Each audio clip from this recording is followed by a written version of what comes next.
Howdy, everybody. Welcome to another edition of the Cowboys of the Osage podcast, brought to you by the Ben Johnson Cowboy Museum, located in historic downtown Pawhuska, Oklahoma. Hey, it's old Cody over here, and as always, I have Mr. Historian himself with me, Jimbo Snively. Hey, Jimbo, how you doing today, and who do we have? Hey, Cody boy, I'm doing great, and it's another great day in Osage, man. And you better shape up today, because we got the long arm of law with us today. We got Mr. Bart Perrier, and Bart comes from a historic Osage County family. Goes way back to 1800s. His great-great-great-grandfather, Peter Perrier, was the chief judge of the Osage Tribal Court, the first one here in Osage County. And Bart got his start in the Osage County Sheriff's Department in 1997, and he is now a special ranger for the Texas and Southwestern Cattle Raisers Association, which was founded in 1877. They do a lot of good, and we're going to get into all that, what he does on a daily basis, and talk about some of his interesting cases, and maybe even talk about an old case that's of a lot of interest to people around here. So I think it'll be a good show. And Bart, welcome to the Cowboys of the Osage podcast. Thank you for having me. You know, there's been a lot of real famous lawmen come from this area when you think about it. You know, even the first FBI agent was here, and he was a cowboy-type lawman. And, you know, you think about Wiley Haynes, and you think about, you know, there's just a whole bunch of it. You think about George Wayman. You think about Bob Dalton. Don't forget Bob Dalton. You think about Bob Dalton. First chief of the Osage Police right there, which later turned into the Dalton gang. Right, you know? Right. So, yeah, it's good to have you today, Bart. Talk about some of this historic lawman stuff. And we got another one with us right here. You know, he's kind of a cowboy lawman himself. Right. I've roped steers with his dad. I've seen him wild cow milk, too. Yeah, right. He didn't do much of the milking. They made him do the mugging. Yeah, I bet. He's big enough. Oh, yeah. Well, Bart, won't you tell us about your great, three times great grandfather? Well, Peter Perrier, he is referred to as Judge Perrier. Like you said, he was later the first Osage Tribal judge. And that was, I think he was appointed in the 1880s at that point. Before him, the family history is pretty vague. Obviously, there's a French twist to the name, and it's believed that his dad was a full-blood Frenchman and came up and lived in the Missouri-Kansas area, and we really don't know that much about him. But Peter himself, at the age of 30, he was born in 1831, and he lived in the Missouri-Kansas area. It said that he was born on I'm going to mispronounce this, but the Maria Dysagnus River, and it ties into its north central Kansas. And he grew up in that area. Then when the Civil War broke out, he was married to Catherine Cadrick. And like all men during the Civil War, 13 years and up, you wouldn't fought. So he was 30 years old at that time, and he entered the war as a Union soldier. He rode for the Kansas Cavalry Volunteers, and it's crazy. We actually, my grandparents, they've never thrown anything away, and we've got copies of his discharge papers. And I just think that's fascinating. But he fought in the Civil War, and during the war, at some point, he was widowed. His wife had died, Catherine, and she had two kids. One of them was Napoleon Perrier. They called him Nap Perrier, would have been my grandpa's grandpa. They sent them to live at the Osage Mission there in southeast Kansas with the Catholic Church, and they were raised there until Peter got out of the war. After the war, he married Marianne Gilmore, and I think her dad was a famous trader in that area. And there's a lot of history in that, a lot of Osage history in that area that's just unbelievable. And they up and moved down to Indian Territory to, this is before statehood. This had been in the they moved down here in the late 60s, and they built a house that's still standing today, and it's between Skytook and Avant. And at that point, it was a show place for its times. You know, in those days, obviously, we didn't have highways, and we didn't have routes of travel other than a day's ride north and markers like that. And this was one of those places that people traveled by, and I'm sure, you know, stopped in and got resupplies and whatever else. But this building, like this house, it's a 2-story sandstone house. It's fascinating. Stairwell, and it's still in good shape. And what amazed me was his military shield was engraved on the staircase, because I saw we went and toured it once, looked at it, and it's a fascinating building, or a fascinating structure. But they lived there for a long time. And then in the late 1880s was whenever he was appointed the tribal chief. One of my cousins always joked and said the only reason he was appointed is because he was trilingual. He spoke fluent French, Osage, and English. And you know, they joked about that. But he was a man of his times, that's for sure. Sounds like it. That would have been a big advantage to speak those 3 languages exactly back then.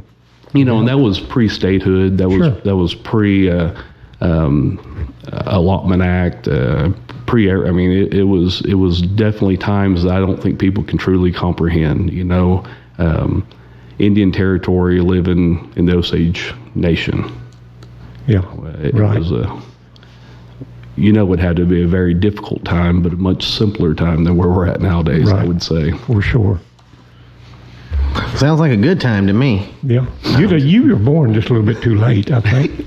Yeah, that guy. He was an interesting looking fella too. We'll get Lauren to post a pic on him, you know, somewhere in this podcast, right. And you'll know it when you see him. Yeah, he was a character, and there was an article in the Coffeyville. I think it's the Daily Eagle, they called it, and they interviewed him while he was the chief or the judge, and you know, he was the first judge. So they were just now establishing the court system. They were just now establishing, you know, the laws for what they're going to live by, and he talked about how they didn't have a jail. Jails were too expensive.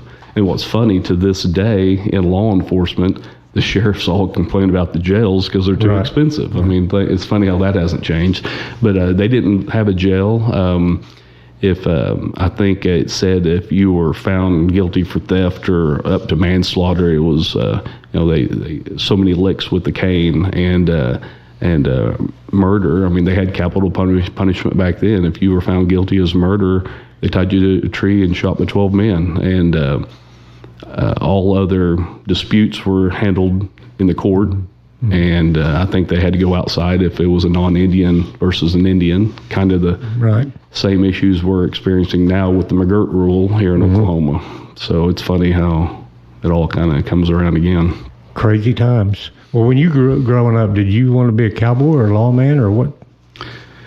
Well, in the profession I'm in now, it's really hard for me to admit what I wanted to be. And my dad was a fireman, right? So lawmen and firemen don't see eye to eye. It's a little funny, you know, jabs we got to take at each other. So I'll probably never hear the end of this. Must be a lot like a bull rider and a timed event guy. Right, yeah, pretty much. Yeah, I guess. Just rub each other just a little bit. You'd think they'd get along good, but right. When I went to work at the sheriff's office, my dad said I went to the dark side. Yeah. So, you know, I always wanted to be a fireman, and I grew up cowboying. I grew up junior rodeoing, and my dad was a fireman at Bartlesville, and firemen always have 2 jobs because they have so much time off, and he ran a lot of yearlings, and from the time I was about 7 years old, we ran yearlings and took in cows, and you know, I was my dad's day hand, so later in life, I wanted to do anything but touch a cow. Yeah. You know. Right, sure. Yeah. So, you know, I rodeoed up until I aged out at the junior rodeos and went to work. Is that when you went to the sheriff's department first? Yeah, I worked for a couple of places. I worked for a train wreck service and whatever for a couple of years. Then in 97, I was 20 years old. Russell Cottle had just won the election. his first election, and I knew of Russell. I knew his son and thought a lot of him, and I remember I decided I'm a very driven person.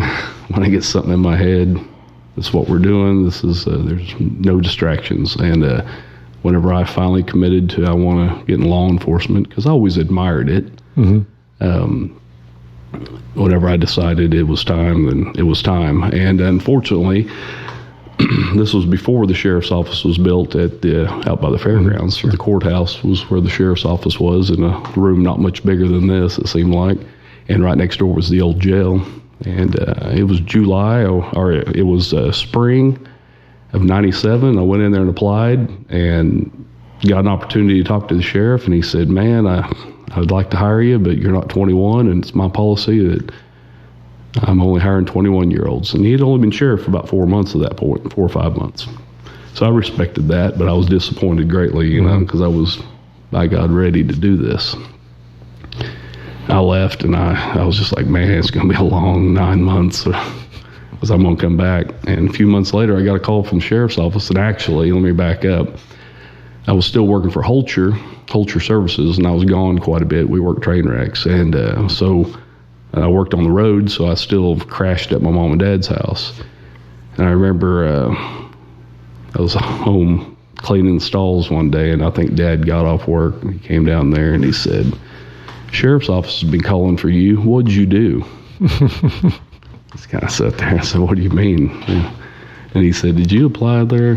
So yeah, he wasn't real excited. I got in law enforcement to start with, and later he obviously thought it was the best thing I ever did. But at it that must point, have meant a lot to you, though, for you to remember what you were doing when you got the call. I remember, because I sure tried not to disappoint my dad. Right. And that was one of those moments. I don't know if he was going to like this. So.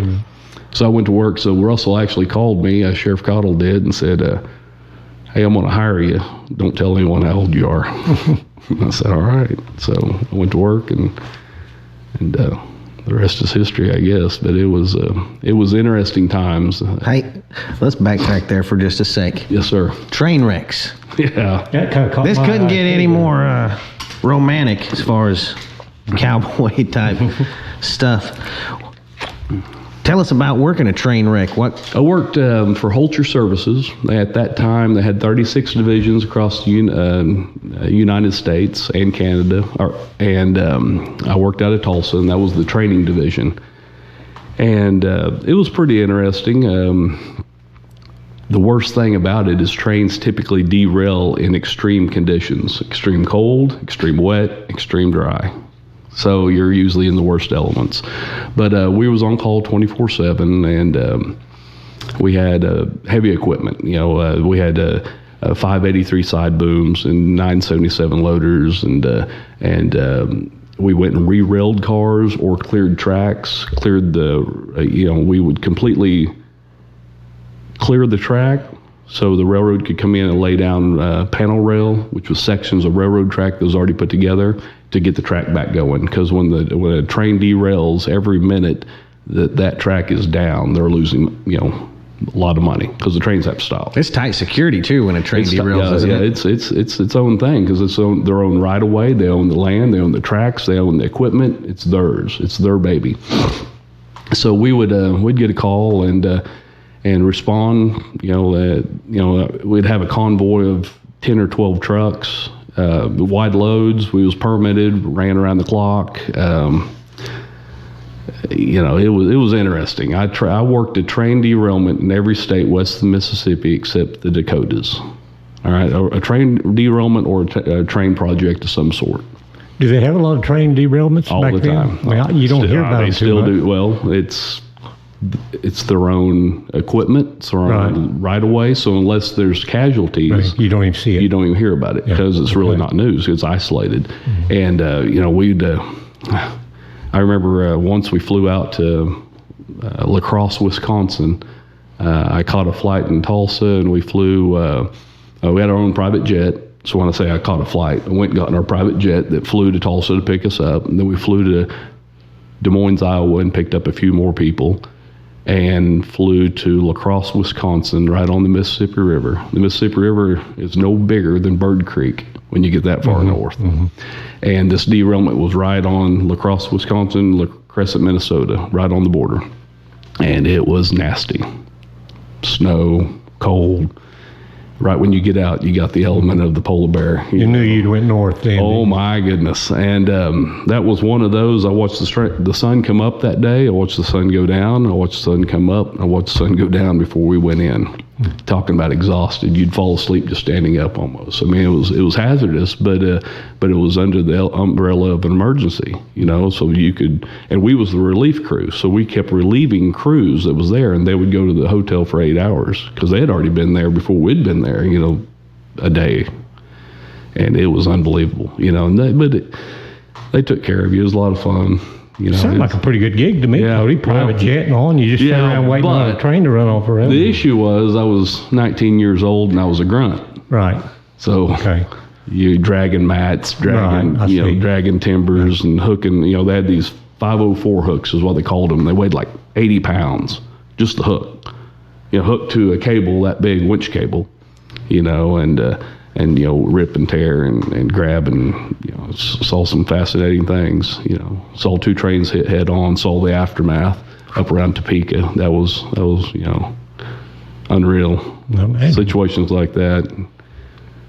You only have an engineer and a conductor in each train. Ooh. But then we found extra hobos, people. Yeah, they weren't supposed to be on. It wasn't supposed to be on there.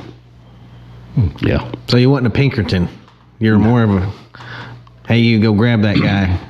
Yeah, I was what I was being paid for. When you got hired there with the sheriff department, what was your first duties, Bart? Oh, I was a jailer. I was a jailer, and this was the old jail. And I know there's a lot of people that's probably seen the old jail on the outside, and I know there's a lot of people seen the old jail on the inside. And we got the doors from the old jail right in there. You do. And if I recall, you got 2 different sets of doors. One was the 3rd floor that was never used while I was there. 3rd floor of the old jail, or the top floor, counting the basement, would be the 4th floor. It was like a cage. And those were the original territory cells. And I don't think the top of the cage was 5'10". So I can't imagine. I mean, you literally was being put in a cage. And that's why if you look at your doors you have displayed, one of them's a lot shorter. That's that cage I'm talking about. The other doors was the isolation jail cell doors. And I remember my first day walking in there. This is 1997, and I felt like it was 1897 because the jail was built, in the 1800s. They hadn't upgraded a whole lot. The upgrade had been pretty minor, if any. And, we didn't have computers. It's unbelievable, really. We didn't have computers. Dispatch had the OLET system. They had a computer. You hand-wrote reports. The jail had no air conditioning. I mean, in the back, they ended up bricking up the windows years later because people kept sawing out and escaping. So they just bricked the windows shut, but they left out like 6 bricks in the middle. And that's where year-round air flowed through. Winter, summer, that didn't matter. That air was coming through. And they did have a heating system, so we had ductwork running back there for heat in the winter. But in the summer, there was no air conditioning. Talking about nasty. I'm real claustrophobic. What do you do when somebody comes in there that's claustrophobic and they say, I can't go in there? Do you just throw them in there anyway? You go in there. I believe I can kick a hole in the wall because I just couldn't be in there. So I remember the walls, years and years of cigarette smoke. Right. Because this was the time when you could still smoke in a restaurant, so the inmates couldn't smoke, but the trustees and everyone else smoked. And the years of cigarette smoke where the inmates did smoke back then, I'm sure. And, the trustees cleaned every day. Right. But you can only clean so much. And I can remember touching that wall, and when you'd pull off the wall, it was where you just stuck to the nicotine. It was unbelievable. It really was. It was interesting, to say the least. I rode on an airplane just a while back. Still had the ashtray deal in the arm of it. Really? Yeah. Huh. That must have been an old plane. I guess so. I'd have got off of that airplane. I think there's still a lot of old planes still in commission, Jimbo. Yeah, they just put a deal over the armrest where you couldn't open the ashtray part, but it was definitely an ashtray in the armrest of that airplane at one time. He's flying on the budget flight. Yeah. Did it have a propeller or was it a jet? I don't fly on private jets like these guys. Man. So you started out. Why does everybody start out as a jailer? That's just the low man. I think everyone needs to. I had a guy tell me, he knew my family, and he told me, he said, "You'll be a good cop one of these days." He goes, "You just got to figure out what a bad guy is." Yeah. Because it's very true. I mean, I don't think I'd ever really met a bad guy. You know, I mean, you have rough people. Mm-hmm. You got your rough cowboys and whatever, but I mean a bad guy. Yeah, really. And, the jails are very important part of the justice system, but it's rough. You know, those inmates spend every day trying to find a way to manipulate people. They've got all day to think about it. They got all day to think about escapes, think about whatever they want to do. So it's definitely interesting. One guy was telling me the other day, I don't hang around that many criminals, but this one is actually a buddy of mine. He said that when they were in jail, they would smoke contraband in there after they got it in. He didn't tell me how they smuggled it, but he told me how they smoked it. He said the toilets have some sort of vacuum system. When you flush them, they can blow the smoke down the toilet and it just sucks it right down it. So no, it's fascinating. Some of the most talented artists I've ever seen in my life are incarcerated. Yep. Some of the artwork that they've done, and the smallest amount. I remember in that old jail there was a inmate that would take soap and work it like clay, and he would get cocoa. They'd smuggle it in cocoa from the kitchen or whatever, and he would turn it brown with cocoa or ash. He'd burn toilet paper and mix it in, and made so many made pots and made and it was just fascinating. And and he was working with nothing, and it's just very I think people find themselves in those situations, and they find their strengths, or find a way to get through it. So way back when this was Indian territory, didn't you have to be a federal marshal out of Fort Smith? Yep, to be able to come do any kind of manhunting or anything like that? Think about True Grit. That's based off of the times. Fort Smith, where the U.S. Marshal, I'm going to say this wrong, but it was the U.S. Marshals, like Western District, they covered the criminal jurisdiction for Indian Territory. So the U.S. Marshals would come out of Fort Smith. Judge Isaac Parker was the judge, the hanging judge they called him, and they would go find whatever the murderers and whatever else, then take them back. And that's actually the Dalton's oldest brother was the U.S. Marshal for Judge Parker. Frank, I think was his name, Frank Dalton, and he was killed over by east of Tulsa. I think that's where it was. Arrested a guy, and think about that. You arrest a guy, and you're going to have to ride horseback with them for several days. So you sleep with them, you feed them, you're with them at all times. So I think he turned his back, and somehow I think Bob and maybe another brother was with him when that happened. I believe I read that. I know Bob and them went and found the killer and killed him. Yeah.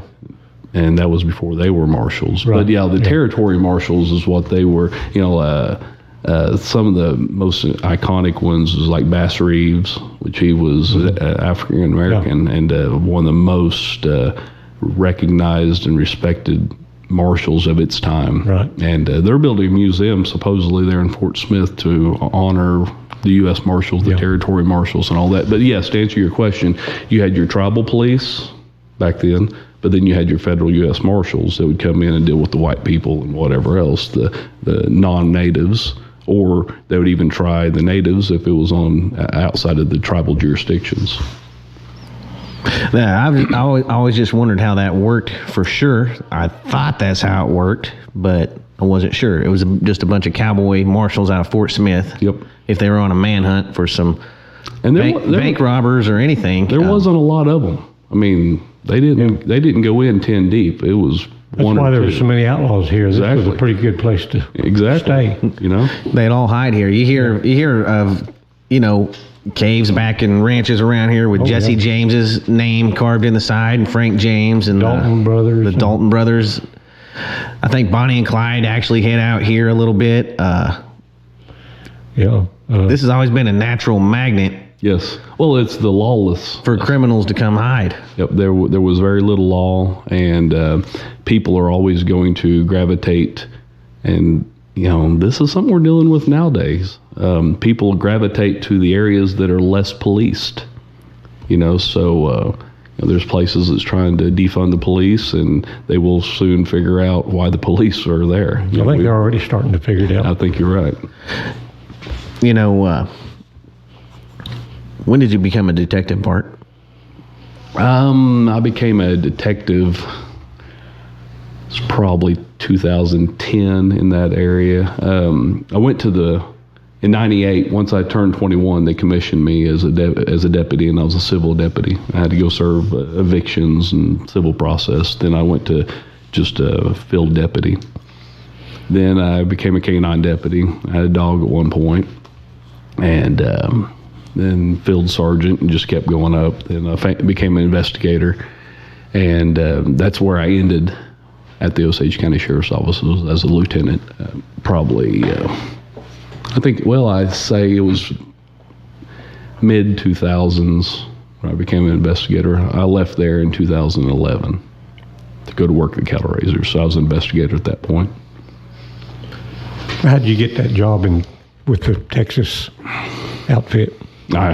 It's still a miracle I'm employed there, just to be honest. I didn't apply, wasn't looking to leave. Had goals I was setting for at the sheriff's office, and the ranger that had just left that position, the special ranger, his name was John Cummings, and I'd worked a few cases with him, and I became his local liaison. If he needed something, he called me. And he called me one day and said, "Hey, did you apply at the Cattle Raisers?" I said, "No." He said, "Well, I left." I said, "Yes, sir." And he goes, "Well, your name's surfacing down there." I said, "I didn't apply." He goes, "Well, you should." I said, "Well, John, you're leaving. How's it that good of a job if you're leaving?" He goes, "No, I'm telling you, it's a good job." And just such a small world. The director at that point, his name was Larry Gray. He was dealing with a guy that was seeking employment once he retires down in Texas. He worked at North Richland Hills PD. And Larry one day mentioned to him, he goes, "Hey, do you know anyone from Oklahoma?" He goes, "We're looking for a ranger up there." And he goes, "Especially in the Osage County area." Well, this officer just happened to be best friends with Joe Slinkard, which Joe, his dad, was a ranger for us at one point for Cattle Raisers up here. And but Joe at that point was a officer for North Richland Hills PD, so he knew this guy that was applying. So he calls Joe, and Joe threw my name down. That's how it started. So I've always said this world is who you know, not necessarily what you know. And sure. That's what got my name into that. Then the more they dug, the less I showed interest. So then the more they dug, the more they pursued, and they finally talked me into applying. And it's been a heck of a ride, I'll say that. You do a lot more than just chase rustlers. We'll work anything agriculture. Yeah. Statutorily, we're commissioned with OSBI. So we, by statute, I think they can have 15 of us commissioned, and we're not paid by the state of Oklahoma or Texas. We're paid by the Texas Southwest Cattle Raisers, which is a private entity. And we can work anything, like I said, agriculture, feed trucks, property crimes of that sort. But the bread and butter and the foundation of the association is cattle theft, and it's still the primary function. When I was a kid, they used to talk about the brand inspectors.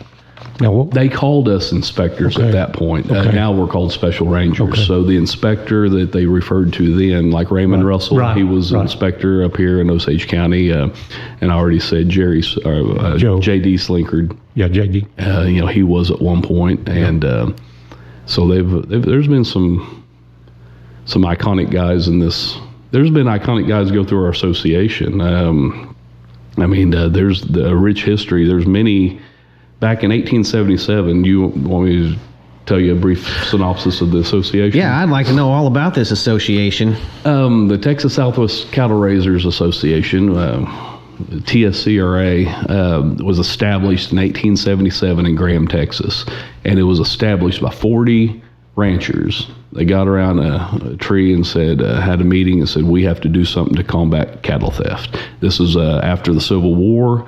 Cattle drives were becoming very big, and they were taking cattle from Texas to the railheads in Kansas, traveling through Indian Territory, and cattle theft was just a monster at that point. So they got together and created an association that developed into TSCRA. But at that point, they hired Texas Rangers to be our enforcers, and they established. We had guys in Kansas City, Oklahoma City, Abilene, had them in Texas, had them everywhere at the rail yards. They'd be up there inspecting cattle, and if they see cattle come through with the Texas brand, and the Texas owner didn't sell it, they'd pull it off, and that's how they started that.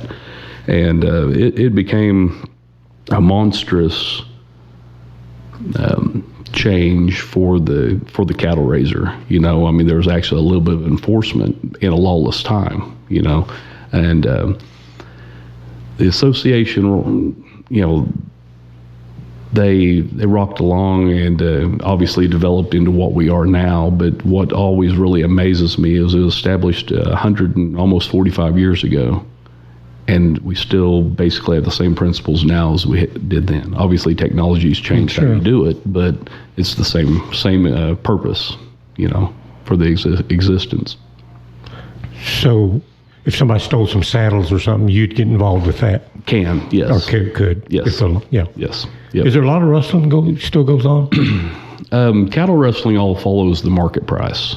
Okay. If market's up, your cattle are going to get stolen. It's I always compare it to oil field. A lot of people can relate to the oil field. When copper's high, read a cable is stolen daily. Right. When copper's low, no one steals read a cable. Right. It's the same thing. When cattle's high, they're stolen by the thousands. I mean, it's really unbelievable how many cattle thefts there truly are. And there's a lot of victims don't really think their cattle are stolen. And when they initially call me, they just think that they've gotten out or something. Then we start digging and stirring. And the next thing you know, most of these cattle theft investigations turn into a monstrous investigation.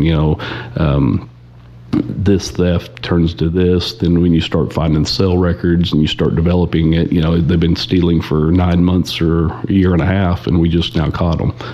And a lot of times people, I've had many victims that didn't even know they were victimized until I called them and said, I found your cow at a sale and she's got this brand on her. And they're like, oh my, I thought we lost her. I thought she died or something.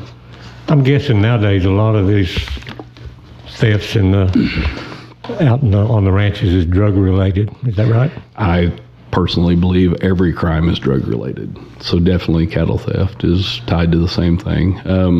I've encountered a couple of professional thieves. There was one guy that I arrested with some other agencies that worked some other investigations, and I'd cleared up 3 or 4 of our previous thefts that he had done.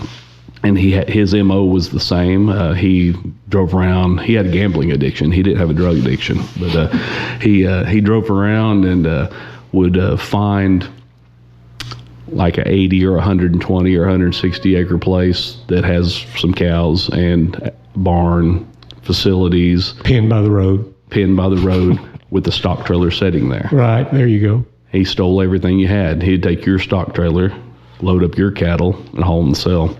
And one thing that fascinated me was he said he wouldn't steal branded cattle because of the possibility of tracking it back. And if he did steal in the middle of the night, they were branded, he'd go down the road a little ways, get out and start looking at them. And if he saw brands, he'd kick them out. Because many times these victims said, well, we found our cows, they were just 3 miles down the road. Well, who doesn't brand their cattle, though? Let's say who does brand their cattle. Really? Yeah, it's unreal. The times have changed, and people just really don't brand cattle like they should. Is that right? Oh. Yeah. Did you know that? I can't tell you how many times I get a call that someone's missing 3 black cows, black Angus cross cows, and they got a yellow Whitex ear tag in their ear. Yeah. I don't know how I'm going to find your black cow that has no identifiers except that yellow Whitex ear tag in their ear that's already removed. So it's just easier for people to put an ear tag in the ear than it is to mess with branding them. I think so. And, it's one of those, I understand not selling your calves at because, if you sell your calf at 500 pounds, you don't want a fresh brand on it. I understand that. And because then, the buyer, they're going to knock you on that or whatever, theoretically. But I always say if you, if that animal, if that reproductive animal is going to stay on your place, reproductive meaning bull or cow, you need to have an identifier on it. It's no different than a gun. It's no different than a vehicle. If you want that item found, it has to have a unique identifier, and that's what a brand is. And there's other ways. I mean, nowadays with registered cattle, you have some that are tattooed, and that's great, but still you can't beat a brand. Yeah, I just thought everybody branded their calves. What percentage of these dirty, rotten thieves are people that work for these ranches, or have they worked for the ranches? Seems like a lot of them. A lot of them have ties to the victims. Unfortunately, I tell a lot of victims, when I'm first working their case, this looks like someone knows your pattern, knows what you do, knows what you have going on. They usually use their own facilities, and so most of the time they're connected.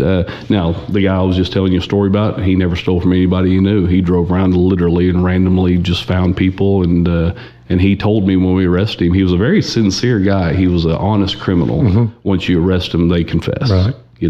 And he told me, he said, hey, I'm going to tell you a place out on Highway 16, north side of the road, whatever else. He goes, I've been looking at their place. Tell them to go move their cows. He goes, because they're just asking to get them stolen. Yeah. And I just thought that was, but one thing that amazed me about that was when I went in there and sat down and introduced myself to him, told him who I worked for. He goes, oh, I know you guys. You all have been chasing me since the 80s. I said, I haven't been chasing you since the 80s. I was in grade school in the 80s. Yeah. So well, as these grocery store inflation and meat gets more expensive, do you think you'll see more people just butcher one out in the pasture? And we have that a lot too. We unfortunately, we have that. They'll cut off just a hind quarter and leave half the cow, and it gets tough, but that happens. It happens. And it's. Back in the old days, they used to talk about having a running iron. You were talking about those branding cattle. They'd have a running iron that they could alter a brand with, but I have a running iron in my shop. Do you? Yep. Back then, I always heard that in the old days, if you was caught with a running iron, they'd hang you. I mean, it was a hanging offense if you had a running iron, because why do you have a running iron? Right, sure.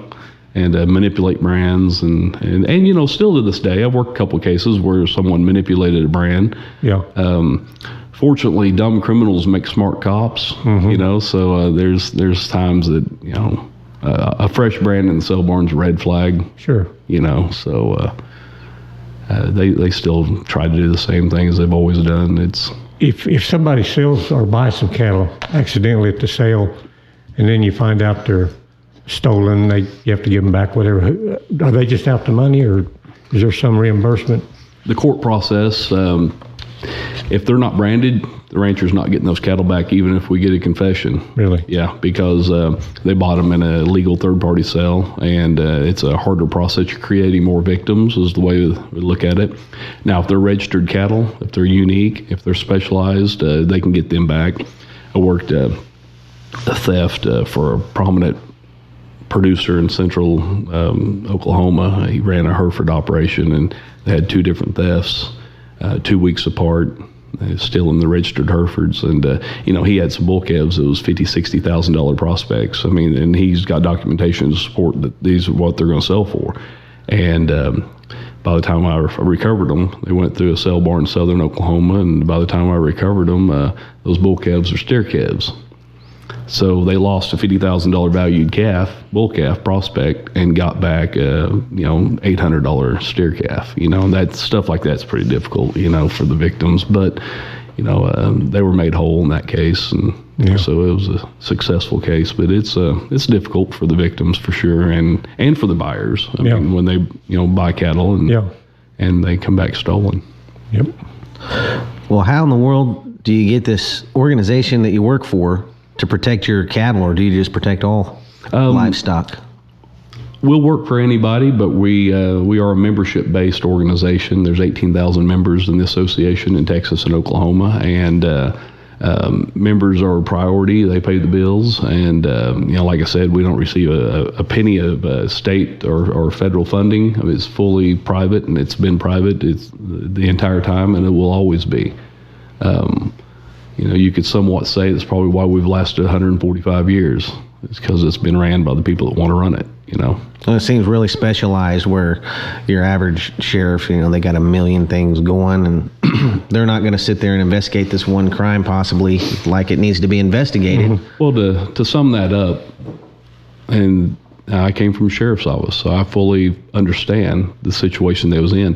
Whenever I left the sheriff's office, I was working 36 cases. I'll never forget this. I had 36 investigations I was working. You close 2 out, you gain 3 the next day. You never get ahead. You only work what's hot. And this is the unfortunate issue with law enforcement across the nation.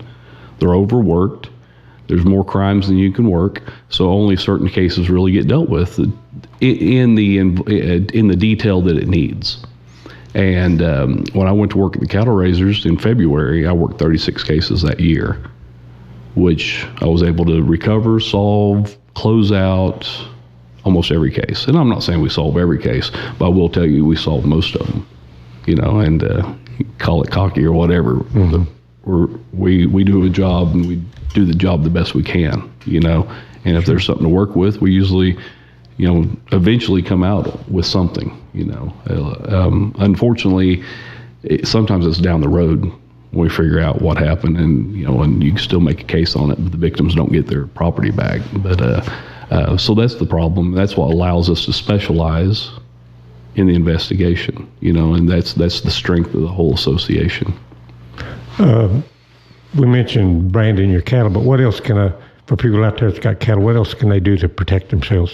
Brand your cattle, identify them, or nothing else. In Oklahoma, we don't do a lot of ear notches. Mm-hmm. When I walk across the catwalk down Oklahoma City stockyards, and I look out there, and these cattle all got their head up. These Texas cattle have a swallow fork in their left ear and a underbit on the right, mm-hmm. or something. I can see those. Some of them don't even hardly have an ear left. Exactly. Some of those ear notches, pretty much have removed the ear, but you can see those cattle. Mm-hmm. You can see them and identify them. And I just think we don't utilize that enough in Oklahoma. But, a unique identifier, like I said, is all that we have to have. But a brand is prima facie evidence in the state of Oklahoma for ownership. So, that swallow fork ear is what opens the door for us to get into that investigation. And nowadays with DNA, we're able to do a lot with DNA. But to answer your question, you need to identify everything. If you got a welder, write down the serial number. Your tractor, write down the PIN number. Trailers, write down the PIN number, product identification number.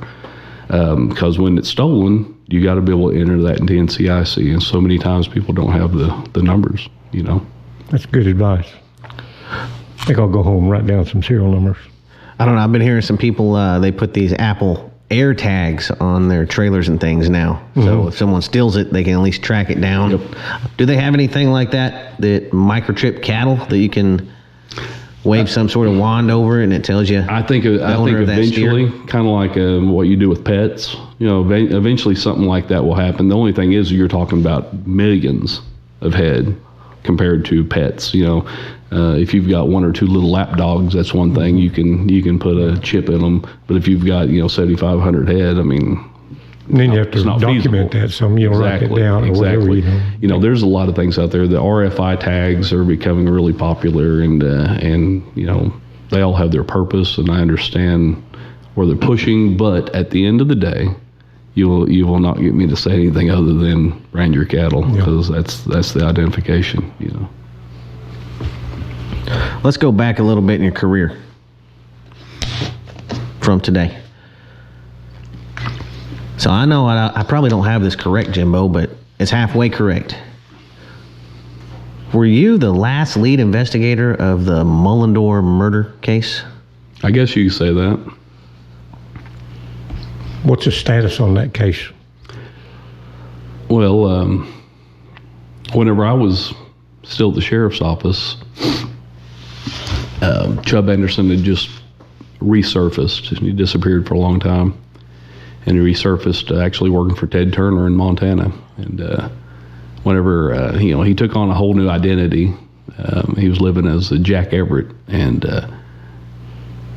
he would have died as Jack Everett if this wouldn't happen. I firmly believe. But he started having some medical issues and was having to be put on dialysis, and he was in the hospital. And he gives the Jack Everett name and social security number, and comes back. Jack died many years ago. So that was the red flag that got him caught, and he wouldn't. Confess to who he was. They come in, fingerprint him, and bam, he's wanted. He's in Kansas' top 10 most wanted at one point for cultivation of marijuana. At that point, he had never been charged in Oklahoma for the Mullendore murder. He was always a suspect, but had never been charged. Was he ever charged for it? We'll get to that. Okay. What is the Mullendore murder case for people that's not aware of it?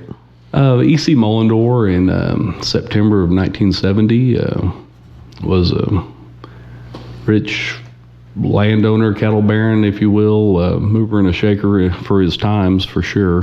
Lived on a ranch in northeastern Oklahoma and southern Kansas, and it was a family-owned ranch, and he was running it, and he was murdered one night. And it was rough times, a lot of stuff going on. The story is very thick when you really... Yeah, they were having financial trouble. A lot of books written about it. Yeah, major financial issues. But a lot of that was, I was always told, EC was trying his best. He had dozers running around the clock, clearing country, and building fence, and building these ranch houses where they were feasible to live in, because it was rumored his father wasn't as caring, so. Gene was his father, what his dad went by, but he was E.C. Mullendore also.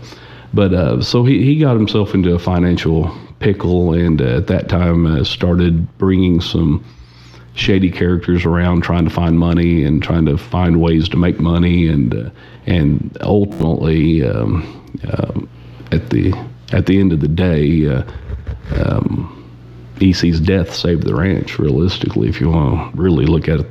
The facts. He had a $15 million life insurance policy on him, which was the largest to that date ever in America. When they computed that, when they couldn't compute that big of a figure, so they had to do 3 $5 million life insurance policies, and so there was a lot that went on in that situation. But EC or Chubb had been arrested in Montana and extradited back to Kansas, or was in the extradition process whenever retired Sheriff George Wayman contacted the current sheriff at that point, Ty Cook, and said, "Hey, Chubb's arrested. I want to go talk to him."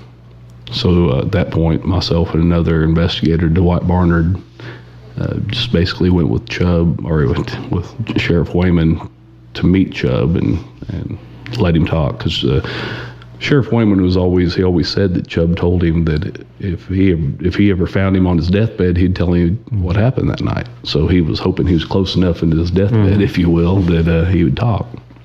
So that's how I got involved. But he never did really admit anything to Wayman, did he? No.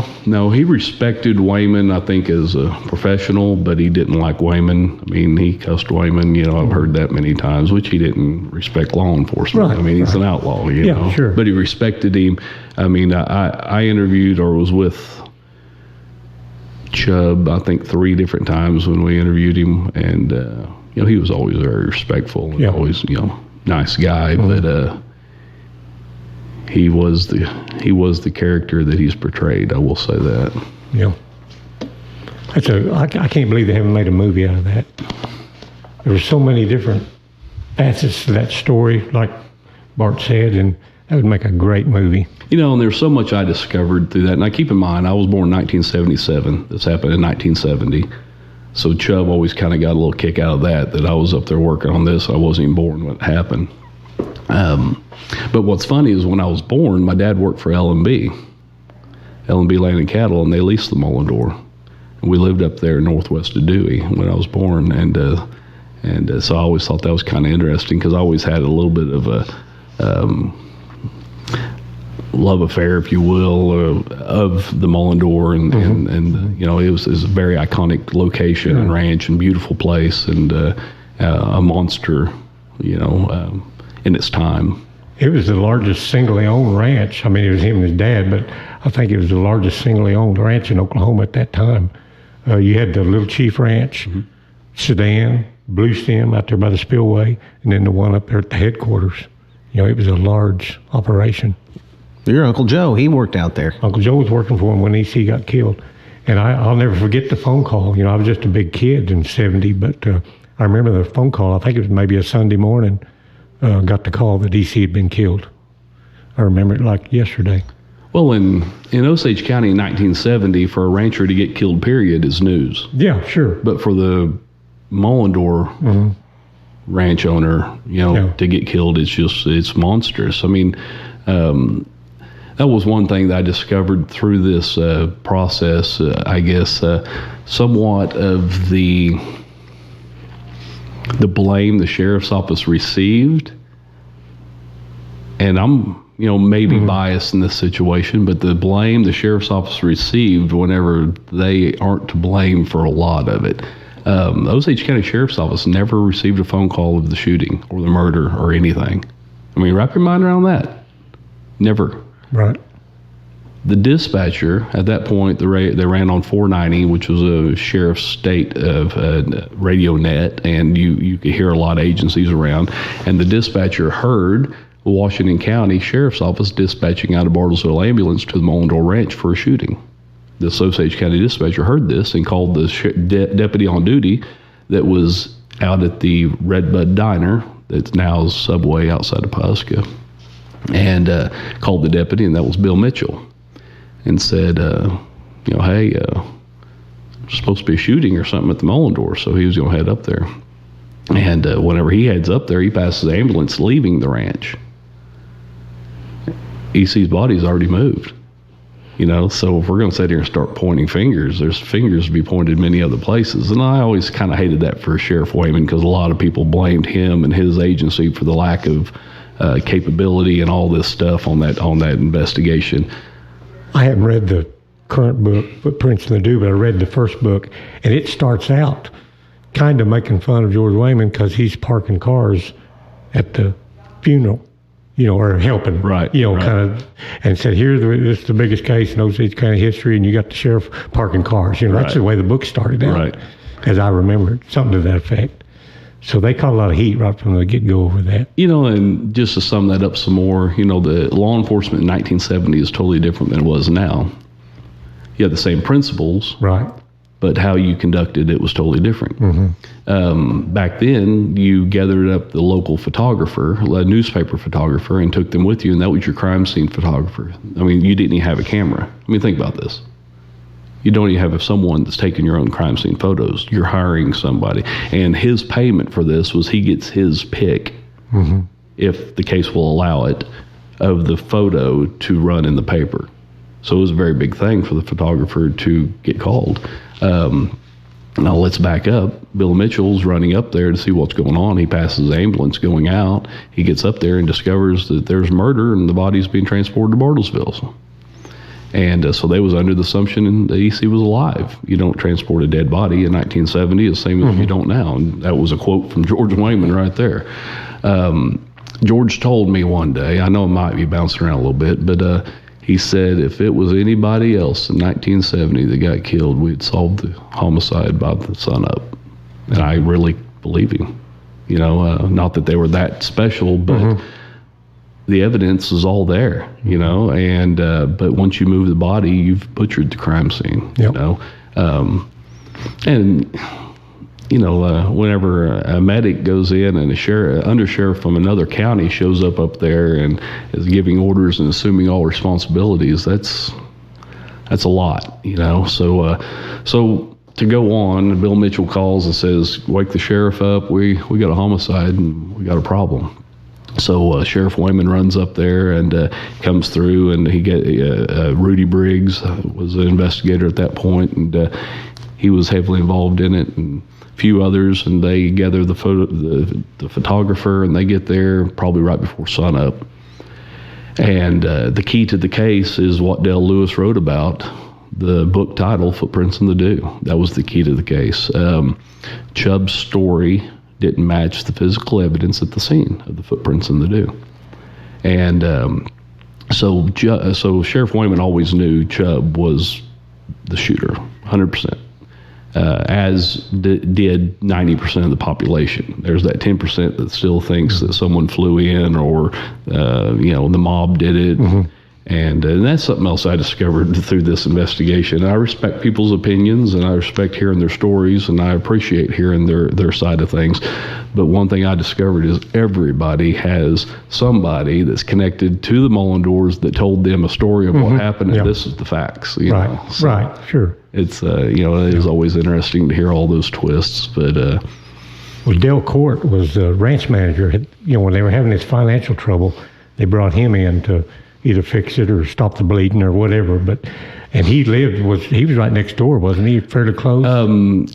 Yes, he was at the ranch manager's house, which is on the north side. The residents kind of play out in a triangle. The furthest west house is Mr. and Mrs. Mullendore's house. The north house was Dale Court, who was the ranch manager. Then the east house would be the pool house where EC was. And that night, I interviewed Dale Court, and I've interviewed everybody that was alive at that point, and it was a fascinating experience. I'll say that. But that night, hearing Dale's recollection of it, still to this day, impacts me a little bit. He absolutely, to his death, Dale's passed now, believed that Chubb was innocent. And the reason he believed Chubb was innocent was the facts that took place that night. He said he was there at his house, he and his wife, and had a newborn baby. And Chubb comes beating on the door, and this is early it's after midnight, and he wakes up and he opens the door and Chubb's shot. He's holding his shoulder and he's bleeding, and he's obviously stressed and he says, "Dale, get your gun. Come with me. They've shot EC," is what he said. And Dale, he's a ranch manager. All right, right. This is the most shocking thing he's ever experienced in his life. Right. And when I was interviewing him, watching him relive that moment, he would start shaking and just start kind of stuttering over it. It impacted him. It impacted him to his death.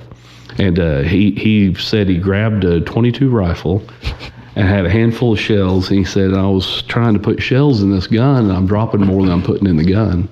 He hands it to his wife, who's holding the baby, because everyone's up at this point, and says, "Point that gun at that door and you shoot anybody that comes through it."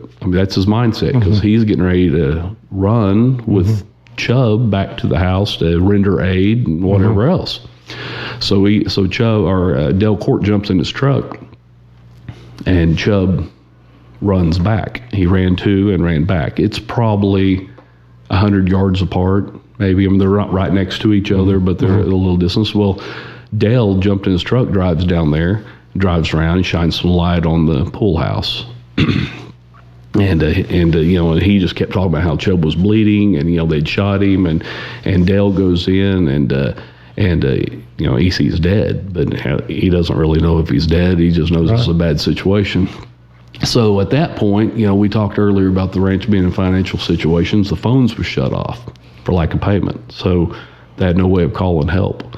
So they left.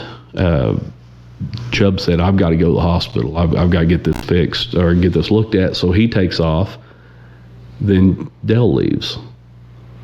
And Dale had to actually go down to a neighboring ranch down on Mission Creek Road, and gets there and no one's home, breaks into the house to go use the phone, didn't even have 911 at this point. You call the operator, "I need the sheriff's office," or "I need an ambulance," and they got ambulance dispatched up there. And that was the beginning of the turmoil of the investigation. The scene was staged, is what Sheriff Wayman always said. When you showed up, Chubb's story was that he and EC was in the house, and he was upstairs drawing a bath, and he heard a noise, goes downstairs, and the stairwell was a L-shaped stair. And he goes downstairs and sees EC leaning against the couch, shot, bleeding, dead at that point. And he felt a sting, he said. He fell to his knees. He gets up and sees two men running up the stairs. So the sting was the gunshot, is what he claims. So he jumps up and pursues, runs through the house. You can see blood trail running through the house. Goes out to the patio area that was sliding glass doors and fires shots at the sliding glass doors, shooting at the suspects. Then he runs out on the patio and fires some shots out there as the suspects fled north through that field, allegedly. And this was the hang-up. There was no footprints in the dew where these suspects ran. Just Chubbs. And if you line those doors up, where the bullets went through the door and the window on those double sliding doors, there's only about that much room. So he didn't really line that up right. So the doors were open, but not open enough probably for two guys to run through it. So it created doubt. And, Chubb was already a felon. I mean, he'd been to prison for stealing livestock, and he was a shady character at that point. So he was always the prime suspect in Sheriff Wayman's eyes in the sheriff's investigation. Chubb was a personable kind of a guy. I worked with him on a barn one time, and nice guy to be around, but he just had that little bit about him, that... I always say the eyes are the windows to the soul. I've seen some bad guys my lifetime, and you look in their eyes and you see it. And I'm going to tell you, Chubb, to me, had that look, and I only knew him as an older man. But he was also very... he was a ladies' man. I mean, a lot of women. I mean, everywhere. I mean, when he got arrested, he had a girlfriend up in Montana. There's stories about that. He was about to die on his deathbed, he had like a 20-year-old girlfriend living with him. He was married. He was a nice looking guy in his younger days. I mean, he was a character, and But one thing I was told through this whole investigation, I never found one person that ever told me that they ever seen him drink or drunk. Now, I'm sure he liked to smoke a little marijuana because he liked to grow it. He sure loved to grow it because that's what he ultimately got charged with in Kansas and went to prison for. Right. But I always thought that was fascinating because he EC at that point was drinking a lot, and Chubb basically just went with him to keep him out of trouble. Right. That was Chubb's job. Well, I knew Dale Court. We built a barn for him up in Thayer, Kansas, about 5 years after that. And we were up there on a Monday after the long weekend, and he come out and he said, "Wayman, come to see me this weekend." And I said, "Oh, yeah, he did, huh?" And he said, "Yeah, he wanted to talk about the case." He said, "He still thinks Chubb did it." And I thought, boy, that just set me back because everything points to Chubb. But here's the guy that was close to the situation, lived right next door, first guy to see Chubb after it happened, and yet he thought it was comical that George Wayman was still pursuing the Chubb angle. So that always shocked me, but you're telling me that he was just so shook up. I think so. And he worked with him. I mean, he trusted him. He believed him, and he truly believed that whatever happened, but he didn't think Chubb did it. What an interesting case right there. It's captured the imagination of America two or three different times. It needs to be a movie. And reminds me of Yellowstone a little bit when we talk about it. The botching of the investigation. Here I am. I don't want to just sound like I'm sitting here just defending George Wayman, but there's so much I feel like needs aired because I think I told you this earlier. If you Google Mullendore murder, you see the Wikipedia. The Wikipedia gives a synopsis, and in there, they're basically jabbing at the botched crime scene and so forth. And I'm sitting here going, I don't really even understand. It was a botched crime scene, but not because of certain people. But like I said, that first book that I read, that's the angle they pursued. All the way through it seemed like. Well, it's obvious that Washington County came and messed it all up. Was there anything to the story about the bone on the hat? That was always talked about, and that was one of those things that I later figured out Chubb liked to talk. And I think he liked to kind of twist stories to fit however he wanted the story to sound also. I truly felt that. Allegedly, I'll get to that here in a second. But another thing I want to say, when they finally, ambulance gets EC to the hospital, Chubb makes it to Dewey and can't make it any further. And a police officer actually gets him and loads him up and takes him to the hospital. And Sheriff Wayman shows up at the hospital, and EC's already dead. So he goes to Arnold Moore. Now, this isn't CSI. Right. And it definitely wasn't in 1970. So he goes to Arnold Moore, who was the funeral home director over there, for years, and says, I want you to bag his hands. Because back then you got paper sack and you bagged their hands, and they did a paraffin test. That's equivalent to what a gunshot residue, it's GSR test nowadays. But he wanted to do a paraffin test to see if he'd shot. And he said, and they were going to get photos and of the body. And his photographer, he took many photos. And what's crazy is not one of them ever developed. I mean, the crime scene photos of the body never developed. Just bad film, just bad luck. Gets deeper and deeper, Jimbo. Well, then Arnold Moore knows Mullendores are paying for this funeral and wants to create, wants to make them very happy. Right. So he washes the body, cleans him up so the family could come identify him, and just absolutely botch the physical evidence on the body. And Sheriff Wayman was still upset about that, and it's just everything that could go wrong seemed like it went wrong at that point. So supposedly when Gene walked in and Chubb was in the hospital, he said something like, "Gene, don't tell on me," or something. Have you heard that story? I've heard that story. The bone chip you're talking about, EC was pistol whipped, and some people claim that the pistol whipping of him was probably enough for him to die, but he ended up receiving a gunshot wound. Actually, what killed him. So in the pistol whipping, the cast off, allegedly a bone fragment, skull fragment, landed on Chubb's hat.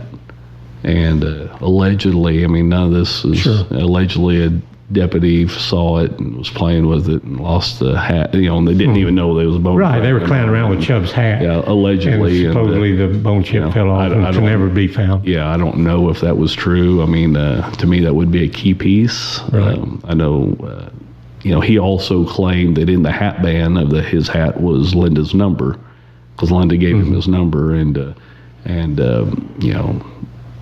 again, some things I think he liked to kind of toy with. If you would listen, he'd tell you a story. You really had to figure out if the story was right. But he was interesting for sure. Yeah.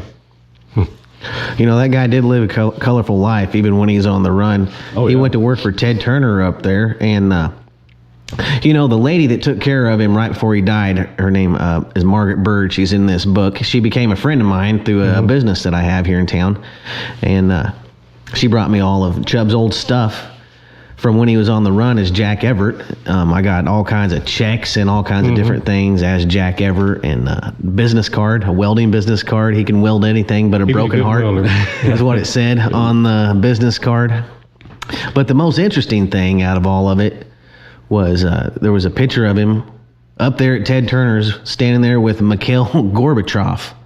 Wow. The leader of Russia. He was there for something to do with Ted Turner. And he allowed himself to be photographed. That's kind of odd, because I've seen pictures of him with deer. I can't remember if that mule deer or elk or something, Yeah, he was a hunting guy. He was a big-time hunter. And he would take, government officials, state officials, governors, senators on mountain lion hunts in Montana, and was everyone liked him. He was a very likable guy. Yeah, he was a likable kind of a guy. But I knew his brother-in-law, Lonnie, or ex-brother-in-law, and I worked with him for a couple of years.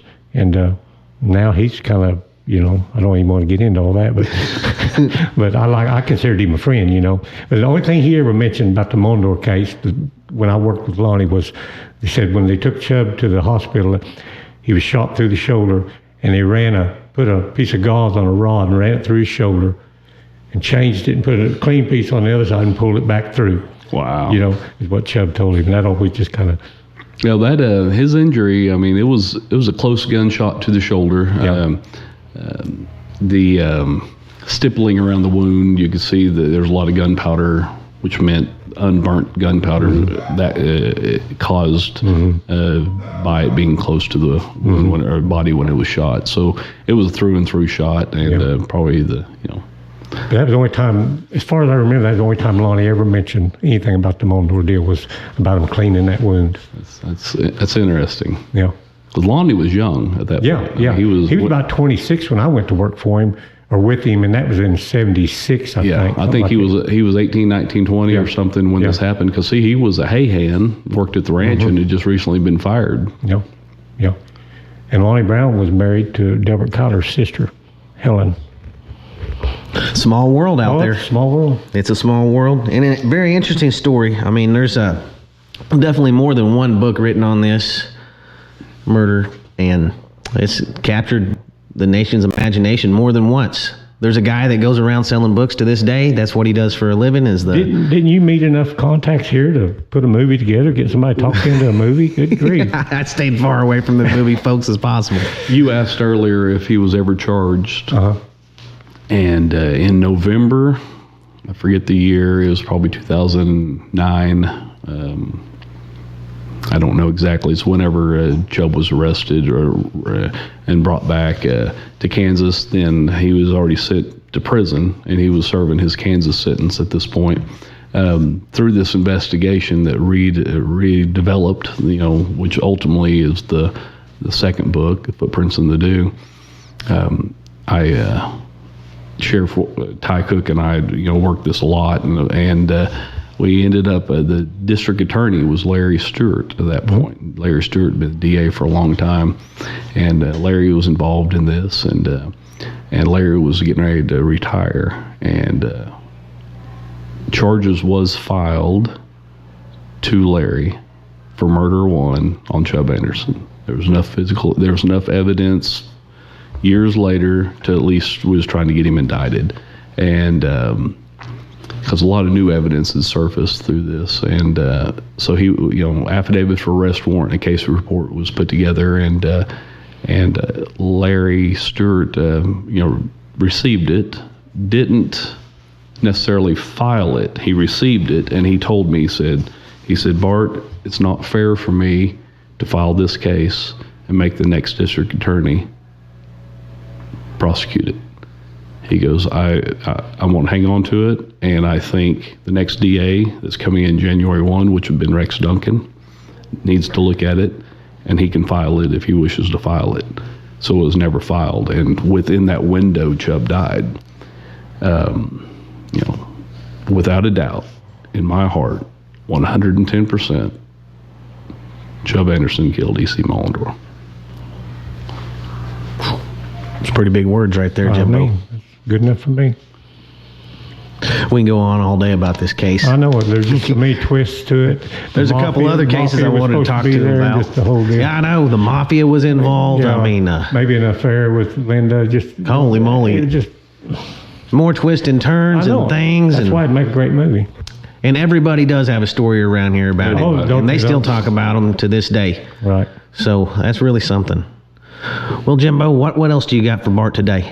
Oh, just thank him for coming in. We've had probably a few outlaws on this show, but he's the first lawman we've ever had. We had to have a special agreement for us all to sit down with me to be here today with Bart and him not try to do a shakedown on me. Kind of like that Outlaws and Lawmen reunion over that they have at Willow Rock. Same concept we're using today with me and Bart in the same room. See, I was always told that the Outlaws got like an hour head start to leave before the lawmen could leave. So I don't know. The shakedown might still happen, Cody. Yeah. But we're just glad to have him, and I would want to warn anybody that gets thinking they want to get out here in the countryside around this part of the country jacking around and stealing, and they better think twice about it because old Bart will get them. Your 3-time great grandpa, first judge in this area,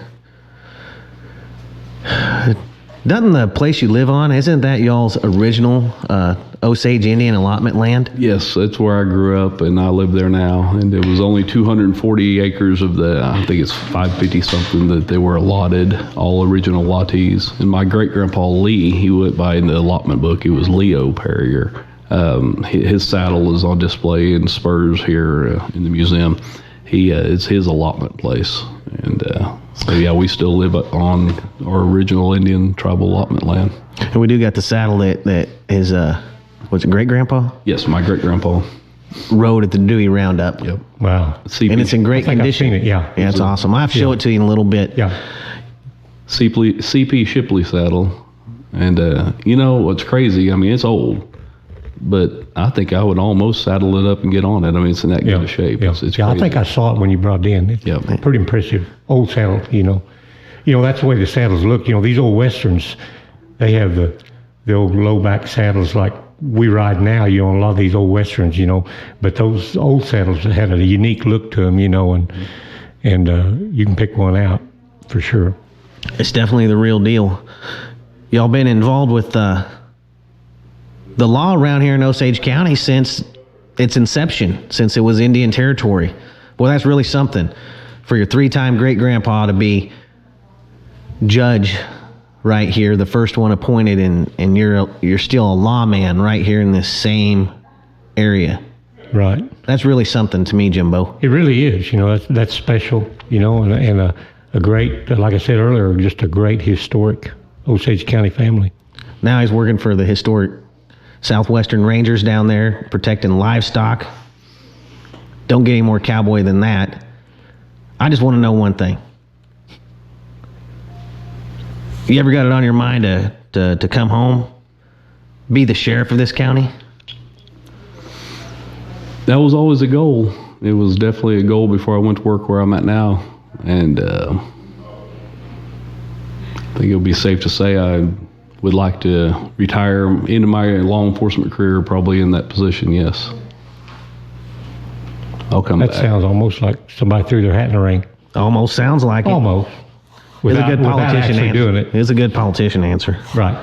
Sounds like he's has his eyes on that sheriff office one of these days. One of these days. I think he'd be a great one, Jimbo. I do too. I'll back him. We'd be lucky to have him, and I think he'd follow the principles that we want to follow from before statehood all the way through now. I know it. He's got the blueprint laid out for him by his great-great-great-grandfather. That's right. Peter Perrier.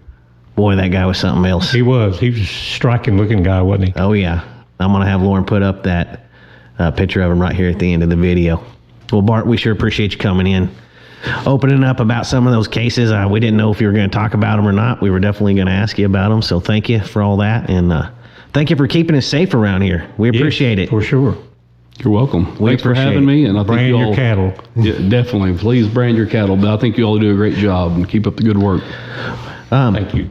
Be sure and catch us on YouTube, Spotify, Apple Podcast, and also right here at the Ben Johnson Cowboy Museum Facebook. Every Thursday, we got a new edition of the Cowboys of the Osage podcast. Well, until next week, this has been a good one. Thank you, guys. Thank you.